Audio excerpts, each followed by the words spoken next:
Mathematics, music, and mysticism, the three M's, that's again a classical trinity. Maybe something you shouldn't be talking about. You'll get the creeps and the willies. We create our energy field. It's not something we just have.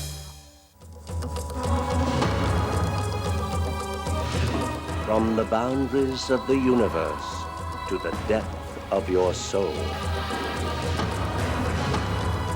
Embark on a journey through the unknown and unexplained as we explore mysteries, magic, and miracles.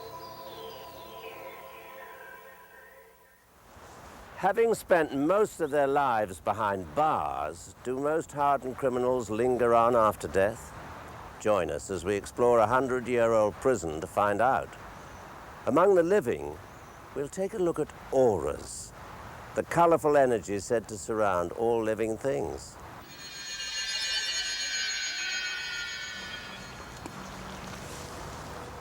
If we drop a pebble in a pond, the vibrations ripple outward in circles. If we ring a bell, it vibrates in waves. But can we see those waves? Susan O'Leary investigates how sound can be visually experienced. Visual music is an art medium with a long, yet hardly known history. Led by Ralph Abraham, a retired mathematics professor from the University of California at Santa Cruz, a team of visual artists have been able to more deeply explore the combination of music and math. This all began about 20 years ago when I was trying to use computers to teach mathematics at the University of California. What began was a lifelong exploration into new theories of mathematics as it relates to music. Since my field is dynamics, we had moving pictures in mind, which we were at that time unable to show on the computer screen. Computers are the main instrument and link between the mathematics and music. Abraham programmed a computer called Mimi with intricate mathematical formulas to produce video images. We see mathematical models for sound waves visually and mathematical models for many other dynamical phenomena. Mathematical models are used in the sciences as a language and as a means of analyzing natural phenomena. Through specially designed computers and chaos theory, mathematics can be seen for its beauty. This new medium allows people to appreciate the mathematical world through its relation to music. Ralph Abraham isn't the only one who's been creating a visual form of mathematics and music. A group called Art Matrix ties in fractals with genetic coding of DNA. We use computer graphics to just look around and explore models which are too complicated to analyze by the means of traditional mathematics. To produce images for a concert held at a cathedral in New York, the computer takes sound waves and breaks them down into numbers, which are then taken and made into pictures. So Ralph, how does all this come together? Well, this is a small looking but actually very large computer which is able to do the millions of computations per second necessary to draw this picture. The color at each point on the screen is computed by an enormous number of computations that are part of a mathematical model. And at one point on the screen, the color keeps changing in different ways that are determined by the mathematical model. And the color actually represents a number. It might be a number between 1 and 10. And when it's closer to 10, it's red. And when it's closer to 0, it's blue. So where does the music fit in? To coordinate the sound, the oral music, with the picture requires an artistic act of composition. That's where Amy comes in. She does composition with a written score, with elaborate plans, and with this, the screen of this computer is an elaborate flow diagram that shows where all the data is going and all the computations being done on it. So all of these, this tremendously complex network is involved in translating the picture into the sound. Well, behind the scenes here, behind the pictures, behind the sounds, are the numbers in the mathematical model. And that's where Peter comes in. Peter, could you show us? In other words, the silicon graphics generates a bunch of numbers that we feed into the Macintosh. Musical instruments generate numbers we feed into the Macintosh. The Macintosh combines those and controls the synthesizer to make the sounds that we hear. And we discover amazing things which we can't express in words or symbols. They're just these unusual moving pictures. Mathematics and music, that's a classical partnership.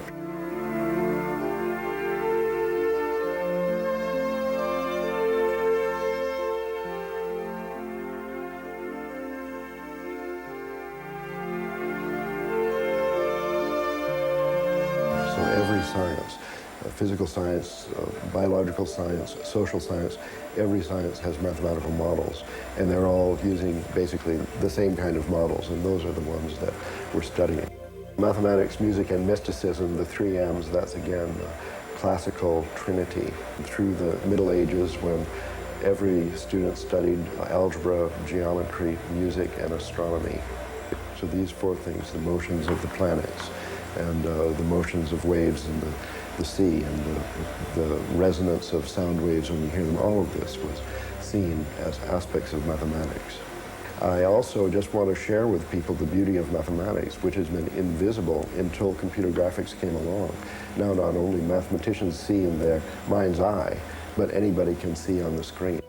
Well, he said anyone could do it, so I thought I'd give it a try. Am I making any pictures over there? Not yet. Clearly, the sound waves have to be created before you can have the images. But once there's music, there's beauty.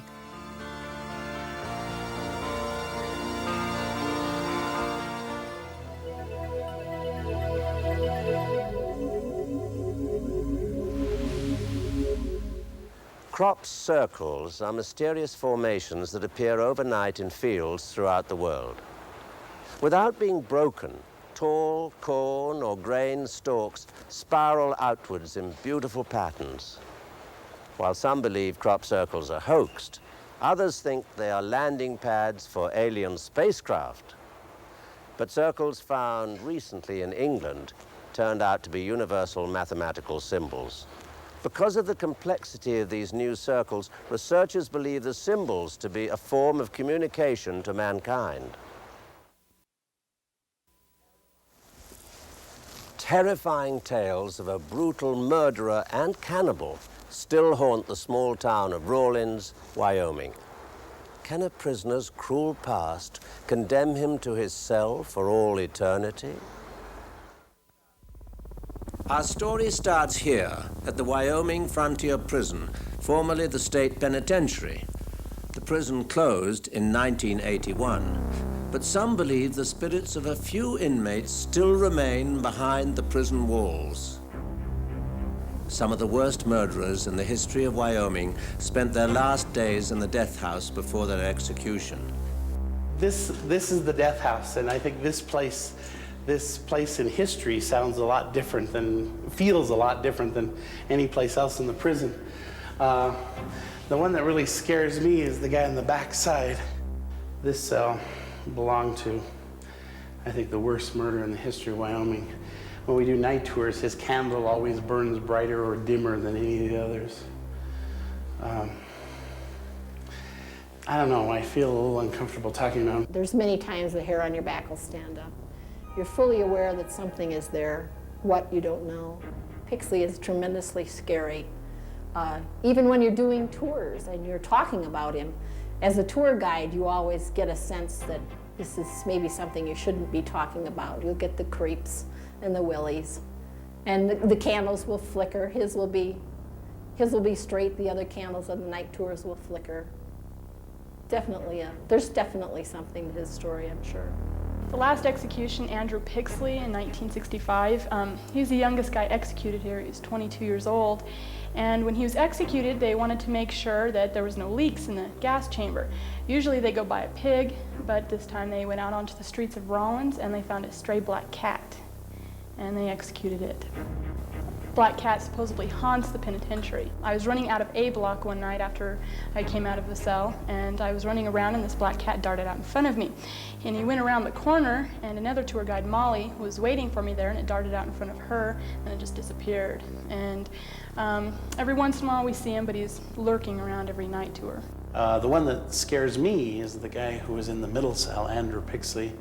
He was 21 years old when he committed the most horrible murder in the history of Wyoming. Family from Chicago on a ski vacation, Jackson Hole. He murdered 2 little girls. There was evidence of cannibalism. The beatings were so horrible. There are elements of Pixley's case that, in my opinion, are almost worse than Jeffrey Dahmer. He had the least witnesses. He had the most ministers. He was praying right at the time of his execution. He was baptized just for his execution. Andrew Pixley was described as the perfect psychopath. He had no conscience at all. He didn't remember any of the heinous crimes committed when they found him in the room covered with blood. His execution was carried out shortly after midnight, December the 10th, 1965, in the prison gas chamber. Andrew Pixley took longer to die than any other man in the death house. He lived twice as long as all the others in the gas chamber. They say it takes longer to kill evil, and I'm convinced this guy was pure evil. And I mean, I'm not a big proponent of capital punishment, but this Pixley character, he scares me to death because the crime was so horrible. Is the prison gas chamber.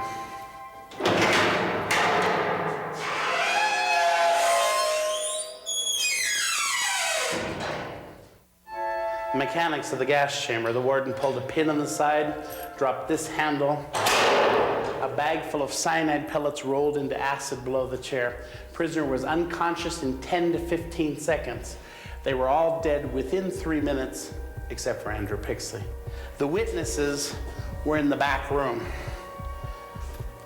For the first execution, there were 47 people in this room. By the time Andrew Pixley was executed in 1965, there were 13 people. They changed the seals around the windows before the execution. And then, as I said before, they test the gas chamber to make sure it's working all right. We don't give tours in December. I'd been sitting in my office. I'd been researching the executions. We were doing a new display on the executions. I had a head full of stories of executions, but I didn't have all the dates. And I came up here, it was getting kind of late, and I needed a flashlight to read the dates of the walls in the hanging room. I was writing to the dates and with my flashlight in hand, and my flashlight drifted over and I caught the black eyes of Andrew Pixley. As I looked deep into his eyes for the first time, I thought, there's something different about this guy. I'd never thought about it before. Something evil, possessed, demonic. At the instant I thought that, I swear to you, I heard something. I didn't recognize it at first, but behind me, I heard the faint sound of crying. Not just crying, young girls crying. And the sound of the crying was coming from the gas chamber. I was scared to death. Fumbling with my keys, I turned around and I'm walking to get out of here as fast as I can. When I got outside, and I thought about this, I mean, why just at that moment did I hear the crying? And why did I hear it then? And then I heard the church bells ringing a few blocks over, the Catholic Church. And the first thing I thought was Andrew Pixley had renounced the Catholic faith shortly before his death. And then I realized it was December 10th, 1965. His execution was just a few minutes after midnight that day. Andrew Pixley's sentence was death, but his soul is the grim reminder that not all is at peace.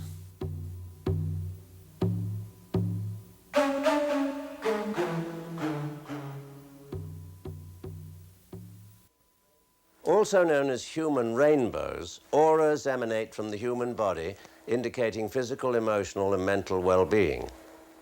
James Romanovich investigates auras to see what they reveal about us and those around us.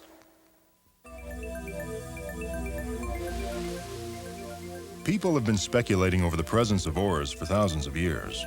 Are auras still a mystery, or has it become a scientific reality? An aura, scientifically, it is considered an electrical magnetic energy field. It is an energy that moves around any life form. It is a hologram of colors, first of all, that flows around the body.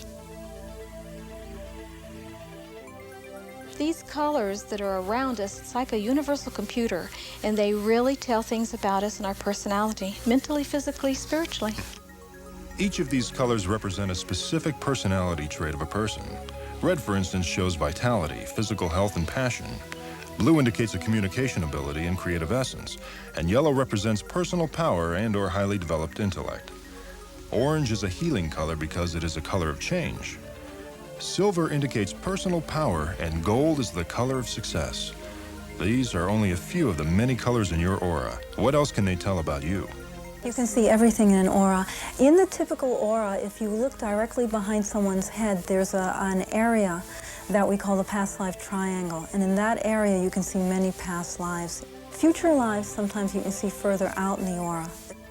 Everything that is in this energy field is a reflection of us, the experiences that we've had in life, the things we brought in with us, and probably extremely importantly is the genetic influence from our biological parents. When people are very emotionally upset, you can see it, and it almost looks like they're sweating and energy is pouring off of them. Feminine energy and masculine energy definitely reflects in the aura.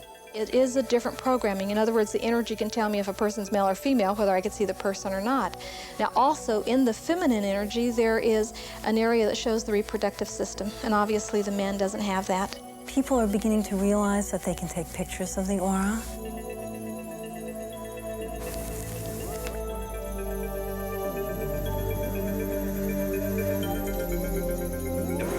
There are different ways to measure or display the energy field of a person. One very known technology is Kirlian photography, which was developed in Russia in the 30s and 40s. And Kirlian photography is using high voltage. So basically it's a high voltage, high frequency type of photography. This is a Kirlian photograph of a healthy elbow changing dramatically after an accidental shock to it. In this Kirlian photograph, the fingertip of a relaxed person shows an even blue and white energy field. The same fingertip's energy field changes as the individual gets emotionally charged. And then the energy field changes to a red blotch as anger sets in. This fingertip shows an individual focusing on thoughts of warmth and love. Here, the fingertips of two individuals are placed side by side. They are asked to imagine a sexual fantasy with each other. The red color shows the emotional arousal and a blending of their individual energy fields. Biofeedback or aura imaging is displaying more the emotional, psychological patterns within our energy field. This more modern method of photographing the aura ranges from aura imaging photographs to computers, showing the color of your aura and telling you what it means. I think it's very, very essential to understand how our energy field is, what energy level we are, and how can we change it. The energy that we put out, the way we vibrate, determines what we get back in our life. And if we learn how to change our vibration, we learn to change our reality. A healthy person will be surrounded by shining bright colors. In contrast, a person who feels depressed or sick will have a muddy, dim, and unbalanced color in his aura. If we learn how to change our energy field, basically we learn how to stay healthy. We learn how to create the reality that we want. The clear-side healing technique is called laying on of hands. It is an ancient name for healing a person by working with their energy to create a healthy mind and body. With this technique, energy is transmitted from healer to patient. There are 7 layers of the aura, okay? And they keep moving around your body. And as long as they keep moving, you're what we call clear, or your energy keeps moving clearly. And if they stop, then you become a little bit blocked. And when you become a little bit blocked, then the healer, the person who has learned to move energy, comes in and moves the energy so that it keeps moving again. At Clearsight, healers clean out a patient's auras, which is the energy field. First, they pull out negative energy. Then, when the energy is clean, they fill the patients with gold energy in order to bring them to the highest level of physical and mental health. Obviously, if you can see how disease moves in and you learn how to feel energy, you can move that disease out just as easily. Ooh, starting to go orange. Nice healing. Great. We can heal ourselves of many problems, emotional, physical, mental, but more than that, we can get to a higher level where we can really change the whole way the human race behaves. We create our energy field. It's part of us. It's not something we just have. I believe anybody can learn to see the energy around people.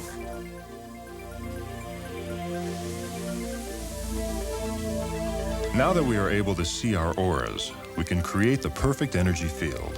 Not only can it help us to heal ourselves, but also to form the best relationships with each other. Didn't Albert Einstein best sum it up when he said, "Matter is energy, and we are all energy beings"?